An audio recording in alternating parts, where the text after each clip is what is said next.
All you need to make this traditional Greek dip is almonds, potatoes, garlic, lemon, olive oil, red wine vinegar, and salt. It's a super unique and garlicky dip, and I absolutely love it, even if I can't pronounce it.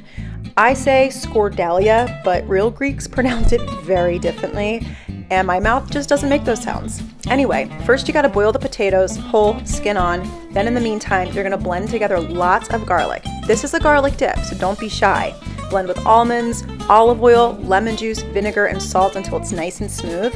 And then drain the potatoes when they're fork tender, and then peel them. Yeah, they're gonna be hot. And no, I don't have any feeling left in my fingertips.